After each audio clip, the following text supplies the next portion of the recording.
Alright, that is awesome. So we are live again. Hello everyone, welcome to the fifth video in our music arranging basic theory crash course series. Really hope you've enjoyed yourself so far. And yes, this is the first time I've shot outside of, well, the same setting as the last four videos. But I needed a bit more time to prepare for this one because it's not just my favorite of all of the content of music harmony really, but well, it's also a really technical, really confusing topic. We're talking about chords. Now, if you've ever entered the fray of music harmony just the littlest bit, you would know, kinda at least, what chords are.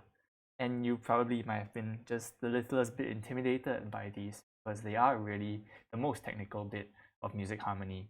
But at the same time, they are also the foundations of it, and you cannot know music harmony without knowing your chords. So with that in mind, just one quick disclaimer.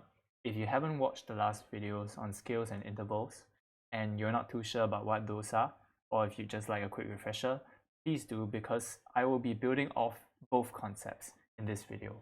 I'll be talking about the scale and how the chords fit in, as well as how chords are constructed using intervals. So once again, if you do not know those two concepts yet, please go back and watch those two videos. And with that in mind, let's talk about the most exciting of all the music harmony topics, topic of chords. So of course, as with everything in harmony, let's begin with the objectively best, perfect, in my opinion, my most humble opinion, the C major scale. Now we already know from our video on scales that there are 8 notes in a scale between an octave, right? We can label them 1, 2, 3, 4, 5, 6, 7, and then 1 again. And the nature of the scale is that every single note wants to go to 1. Now with that said, we're going to talk now about the C major chords. And the most basic and also the most important of all the chords you'll need to know, and I think this is a good 95% of chords in general, we call it the triad. Now this is called the triad because it's made out of 2 thirds. And because it's made out of thirds, well, tri derives from 3, right? So we call it a triad. How is a triad made out? First, we choose any note in the scale. For example, I've chosen C, right? I've chosen C. C is the first degree of the scale, or we label it number 1, 1. To construct a triad, you need to start with a note, then you add one note that's 2 steps in the scale above it. In this case, what's 2 steps above 1? That's 2, that's 3, right? So we add 3. So now the 2 notes we have are 1 and 3. Then from our 3, we add another note that's 2 further steps above it. In this case, what's 2 steps above 3? 3 is 4, 4 goes to 5, right? And that means that the triad starting on C, or the triad starting on 1 of C major, is C, D, G. 1, 3, 5 of C major. Or put simply, we call it chord 1. And now, just listen to that. Like, that sounds great. That just sounds like, whoa, that's what we were made to hear. And explaining this phenomenon is quite complicated and very theoretical, so I won't go there. But all we need to know is that triads are just, they just sound good to us. So of course, if we build our music off triads, our music will sound good to everyone, most people with a sensible taste in music.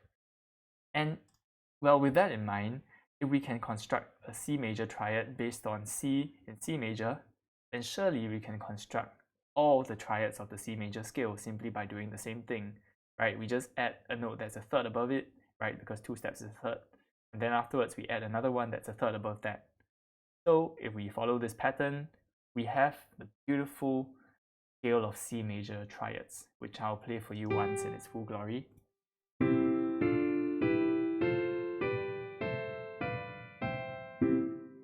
Right, that sounds pretty good, right? That's the stuff we want to hear.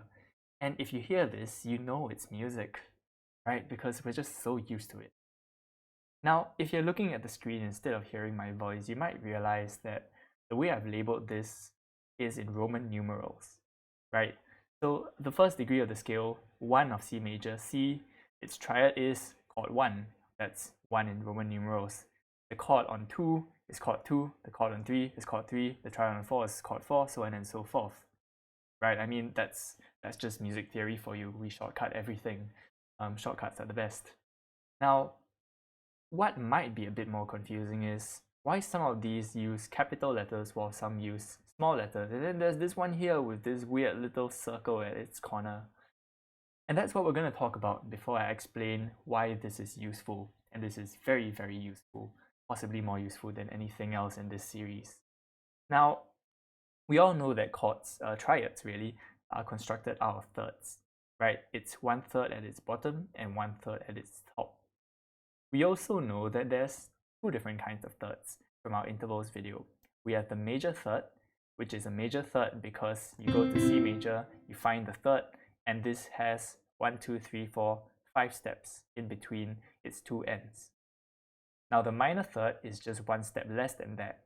So in this case, the chord from E to, rather the interval from E to G is 1, 2, 3, 4 steps. And that means it's a minor third because it's one step less than a major third. So with that in mind, the C major triad, which is made out of C to E, then E to G, is made out of a major third because it's 1, 2, 3, 4, 5, and a minor third on top of it. So it's 1, 2, 3, 4. So major third plus minor third. When we have that, we call it a major triad.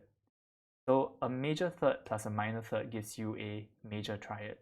So major, minor, major triad, right? And this is notated with a capital Roman numeral. Now, the minor triad is, if you may, just use some inductive reasoning for this, just thinking it through, it's the opposite. Instead of a major plus a minor interval, now you have a minor third plus a major third on top of it, right? So in this case, the A minor chord, which starts on A and has a 1, 2, 3, 4 minor third plus a 1, 2, 3, 4, 5 major third, is a minor chord, right? It's a A minor chord because it's a minor chord that starts on A. And this is notated with the, lowercase Roman numerals. So if we're at this point where you think, well, a minor triad is just a major third plus a minor third, and a minor triad is just, wait, did I get it wrong? Okay, I'll just say it again. So a major triad is just a major third plus a minor third, and a minor triad is just a minor third plus a major third. So what if we have two major thirds or two minor thirds? Well, if you're looking at the screen instead of listening to me, which is great by the way, we have diminished triads if you have two minor thirds, right? Because that's 1, 2, 3, 4, 1, 2, 3, 4. This is notated with that little circle at the top right hand corner. And if you have two major thirds, that's an augmented triad, which is a major third because this is 5, and another major third, another 5. The notes at the bottom, or rather, the Roman numerals, right? In this case, 5, 7, and 6. These correspond to the lowest note in the triad, which correspond to the position of that triad on the scale. And that's just beautiful, isn't it? Because, well, if you look at the whole correlation between everything, right? Chord 1 with a triad gives you, note 1 with a triad gives you chord 1, note 6 with a triad gives you chord 6, and 6 is minor because it's got these minor intervals. I think it's just beautiful. But of course, just theoretical musing doesn't get us anywhere. How is this useful in our arrangements? And I'll just give you one example using exactly the same setup. Well, the same extract, I guess, from our melody and harmony video. Now, I said melody and harmony when I meant melody and accompaniment, but that's really the same thing. Because what I've done over here is I've stripped away everything in that arrangement except for the melody and the triads in the accompaniment. And I'll just let you know from playing this that if you have nothing but melody and triads, it still sounds fine. And I'll just play this for you to give you an idea of that. Here's how it sounds.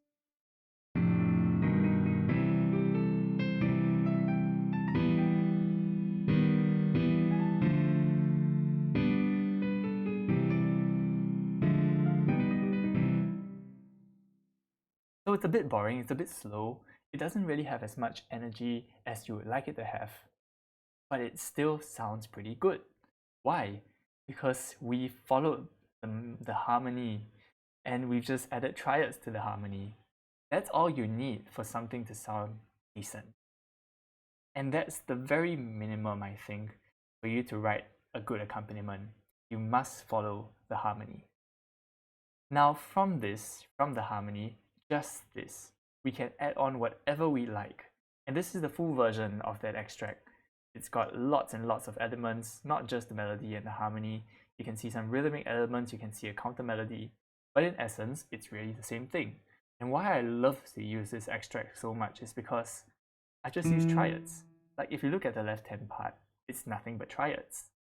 And that's just a really pure example of how just a bit more to the melody and triads in the harmony will give you something that sounds like this. And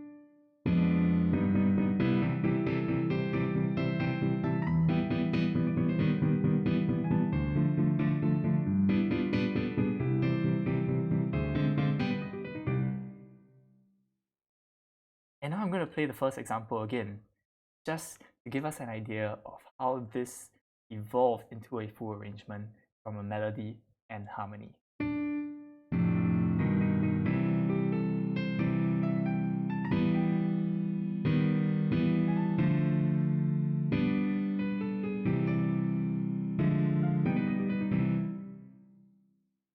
Beautiful, right? Just how music theory works. It's beautiful.